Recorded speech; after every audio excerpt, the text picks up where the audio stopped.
یہ کہانی ایک ایسے خاندان کی ہے جو نئی زندگی کی تلاش میں تھے اور ایک ایسے گھر کی تلاش میں نکلے جو انہیں اپنی کہانی سنانے کا موقع فراہم کرے۔ اس خاندان میں ایک باپ ماں اور ان کے 3 بچے شامل تھے۔ وہ ایک چھوٹے سے قصبے میں جا کر ایک پرانے اور بڑی قیمت کے ساتھ ایک خوبصورت گھر خرید لیتے ہیں۔ گھر کی کھڑکیاں بہت بڑی تھیں اور اس کا طرز تعمیر ان کی توجہ کا مرکز بن گیا۔ لیکن جب وہ پہلی بار اس گھر کے دروازے سے داخل ہوتے ہیں تو ایک عجیب سا احساس ان کے دل میں سرایت کر جاتا ہے۔ جیسے ہی وہ گھر کی گہرائیوں میں جاتے ہیں، ہوا کا ایک تیز جھونکا انہیں ہنوز محسوس ہوتا ہے جو کونے کونے میں سرگوشی کرتا ہے۔ بچے ہنستے کھیلتے ہیں لیکن ماں کی آنکھوں میں ایک تشویش کی چمک دکھائی دیتی ہے۔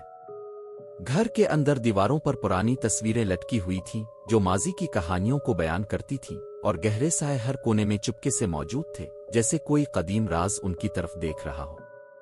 والدین نے ایک دوسرے کی طرف دیکھا اور محسوس کیا کہ یہ صرف ایک نیا گھر نہیں ہے بلکہ یہ ایک نئی کہانی کا آغاز ہے جو شاید پر اسرار اور خطرناک ہو سکتی ہے۔ خاندان نے گھر میں رہنا شروع کیا لیکن جلد ہی انہیں رات کے وقت پر اسرار آوازیں سنائی دینے لگیں۔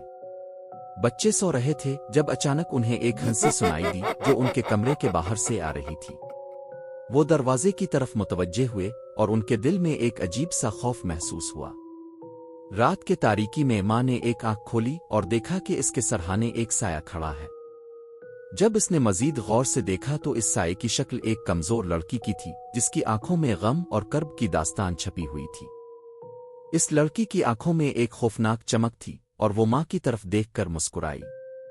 ماں نے گھبرا کر اپنی آنکھیں بند کر لیں لیکن جب دوبارہ کھولیں تو وہ لڑکی غائب ہو چکی تھی۔ وہ خوف کے عالم میں کمرے سے باہر نکل گئی اور باقی خاندان کو جگایا۔ کچھ ہوا، کچھ بہت عجیب ہوا، اس نے کہا، لیکن والد نے اسے تسلی دیتے ہوئے کہا، شاید یہ صرف تمہارا وہم تھا۔ لیکن ماں جانتی تھی کہ یہ صرف وہم نہیں تھا بلکہ اس گھر میں کچھ گہرائی میں چھپا ہوا تھا۔ دانیال، جو اس خاندان کا بڑا بیٹا تھا، عائشہ نامی ایک لڑکی سے خاص دوستی کر لیتا ہے جو گھر میں رہتی ہے۔ اس نے اپنے چھوٹے بہن بھائیوں کو بتایا کہ وہ ایک چھوٹی سی لڑکی سے ملتا ہے جو ہمیشہ اس کے ساتھ کھیلنا چاہتی ہے۔ وہ اسے کئی بار اپنے کمرے میں لے گیا اور اس سے بات کرنے کی کوشش کرتا رہا لیکن ماں ہمیشہ اسے روکتی رہی۔ ایک دن دانیال نے ماں سے کہا، وہ میری دوست ہے، میں اسے اکیلا چھوڑ نہیں سکتا۔ ماں نے اپنے دل کی دھڑکن کو سنبھالنے کی کوشش کی اور دانیال سے پوچھا، لیکن وہ لڑکی کون ہے؟ تمہیں اس کے بارے میں کچھ نہیں معلوم؟ دانیال نے پھر بھی اصرار کیا، وہ بہت اچھی ہے، اس کا کوئی نقصان نہیں۔ یہ سن کر ماں کے دل میں مزید تشویش پیدا ہوئی۔ وہ جانتی تھی کہ اس گھر کی کہانیاں کبھی خوشگوار نہیں رہی ہے۔ گھر میں وقت گزرتا گیا اور حالات مزید بدتر ہوتے گئے۔ دانیال نے عائشہ کے ساتھ وقت گزارنا شروع کر دیا تھا اور ماں نے دیکھا کہ اس کی طبیعت میں تبدیلی آ رہی ہے۔ وہ پہلے سے زیادہ خاموش ہو گیا تھا، جیسے وہ اپنے اندر کی کسی گہرائی میں کھو گیا ہو۔ ایک رات ماں نے دیکھا کہ دانیال اپنے بستر کے پاس بیٹھا ہے اور کسی سے بات کر رہا ہے۔ جب ماں نے قریب جا کر دیکھا تو دانیال کے سامنے عائشہ نہیں تھی بلکہ ایک خوفناک سایہ کھڑا تھا جو اپنی آنکھوں سے دانیال کو گھور رہا تھا۔ ماں نے چلا کر کہا، دانیال، کیا تم ٹھیک ہو؟ لیکن دانیال نے بغیر کچھ کہے اپنے سر کو جھکایا اور اس نے آنکھیں بند کر لیں۔ یہ دیکھ کر ماں کے دل میں ایک عجیب سا خوف محسوس ہوا۔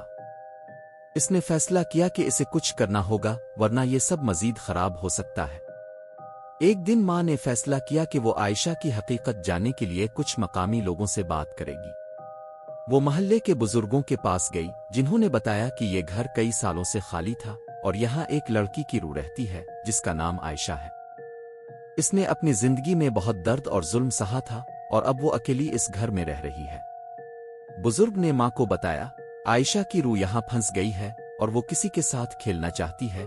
یہ سن کر ماں کا دل دھڑکنے لگا۔ وہ جان گئی تھی کہ ان کا دانیال عائشہ کے ساتھ خطرناک کھیل میں شامل ہو رہا ہے۔ اس نے گھر واپس آ کر فوراً دانیال سے بات کرنے کی کوشش کی۔ دانیال، تمہیں عائشہ کے بارے میں کیا پتا ہے؟ اس نے پوچھا۔ دانیال نے جواب دیا، وہ میرے دوست ہے ماں۔ وہ بہت خوش ہے، لیکن ماں کو احساس ہو چکا تھا کہ یہ خوشی صرف ایک خنجر کی مانند ہے جو ان کی زندگی کو چیر سکتی ہے۔ وقت گزرتا گیا اور گھر میں حالات مزید بدتر ہو گئے۔